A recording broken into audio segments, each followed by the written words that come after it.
Burst plumbing pipes are a homeowner's worst nightmare and requires an emergency call to a plumber.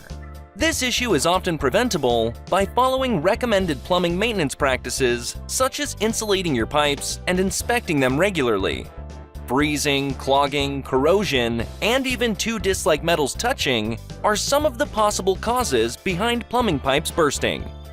To prevent plumbing issues, use drain catchers to prevent food and hair from causing clogs. Other problems that can burst your pipes are high water pressure, tree root encroachment, and soil shifting. Your water pressure should never exceed 70 psi. We recommend keeping it between 40 and 50 psi and promptly fixing clogs on drains.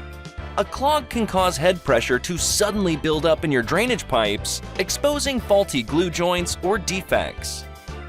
Contact us at 936-465-9191 to schedule pipe repair or maintenance in Livingston, Texas.